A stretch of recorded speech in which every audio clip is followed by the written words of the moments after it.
রাজধানীর মিরপুরে পল্লবীতে ৭ বছরের এক নিষ্পাপ শিশু রামিসা আক্তার। যে বয়সে তার হাতে থাকার কথা ছিল বই খাতা, সে বয়সে তাকে শিকার হতে হলো এক পৈশাচিক লালসার। ধর্ষণের পর গলা কেটে হত্যা। এই নৃশংসতা এখন কাঁপিয়ে দিয়েছে পুরো দেশকে।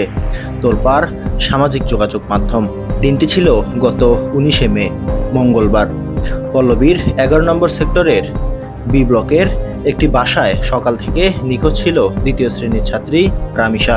বড় বোনের সাথে স্কুলে যাওয়ার কথা থাকলেও হঠাৎ করেই সে হাওয়া। খোঁজাখুঁজির এক পর্যায়ে রামিসার মা বাসার দরজার বাইরে দেখতে পান মেয়ের একটি জুতা। পাশেই আরেকটি ফ্ল্যাটের দরজা ভেতর থেকে বন্ধ। সন্দেহ হওয়ায় সাথে সাথেই ফোন করা হয় জাতীয় জরুরি সেবা 999-এ। পুলিশ এসে যখন সেই ফ্ল্যাটের দরজা খোলে তখন ভেতরকার দৃশ্য থেকে শিউরে ওঠে খোদ পুলিশ কর্মকর্তারাও। ঘাতক সোহেল রানা শিশু রামিসাকে ধর্ষণের পর নির্মমভাবে গলা কেটে হত্যা করে। শুধু তাই নয়, লাশ গুম করার উদ্দেশ্যে মাথা কেটে লুকিয়ে রাখা হয়েছিল শৌচাগারে। তার দেহটি রাখা হয়েছিল খাটের নিচে। ঘটনার পরপর বাথরুমের গ্রিল কেটে পালিয়ে যায় মূল অপরাধী রিকশা মেকানিক সোহেল রানা। তবে পার পায়নি সে। ঘটনার কয়েক ঘন্টার মধ্যেই পুলিশের জালে ধরা পড়ে সে এবং তার সহযোগী স্ত্রী স্বপ্না আক্তার। ২০ মে আদালতে হাজির করা হলে ঘাতক সোহেল রানা নিজের মুখে স্বীকার করে তার এই জঘন্য অপরাধের কথা। আদালত তাকে কারাগারে পাঠানোর নির্দেশ দিয়েছেন।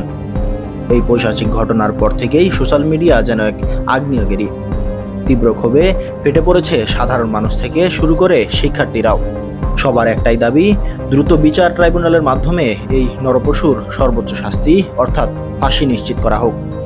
আর কত রামিসাকে এভাবে অকালে ঝরে যেতে হবে? সমাজ কি পারবে এই নিষ্পাপ শিশুদের নিরাপত্তা দিতে? নিচে 2-3টা ছোট ছোট বিড়ালের বাচ্চা আছে, মনে করছে ওখানে খাবার দিতে গেছে, ওখানেও নাই। তখন এসে পাগলের মতো খোঁজা শুরু করছে। তো দেখে তারপরে তাকায় দেখে মেয়ের একটা স্যান্ডেল আছে আর একটা নাই। এই যে দরজা ধাক্কাইতেছে খুলতেছে, খোলে না। এই দরজা ধাক্কা খুলতে মিনিমাম 30 মিনিট চলে গেছে। এই 30 মিনিটের ভিতরে আমার মেয়ে নাই। বাচ্চাটা গল্লাটা ছিল না, খালি বুঝে কাটার তুলে পড়ে আছে, উলঙ্গ ছিল। বাচ্চা রাস্তা অনেক রক্ত জমা আছে। ওই মতো একটা বাচ্চা, এত সুন্দর চেহারাটা, বাচ্চাটা দেখলে আমরা বিল্ডিং উঠানামা করি, আঙ্কেল আঙ্কেল করে ডাকে। এত সুন্দর ব্যবহার আচার, তা বলার কোনো ভাষা নাই, বুঝছেন? এত কষ্ট লাগলো। ও যেভাবে বাচ্চাটার সাথে মানে যে অত্যাচারটা করছে, সেটা ওদের সাথে তাই সেম কাজটা হওয়া দরকার। ও বুঝুক, ওরও তো তোর বাচ্চা আছে, ওরও তো একটা মা বাবা। ওরা কিভাবে অন্যজন মা বাবাদের এইভাবে বুকটা খালি করে দিল?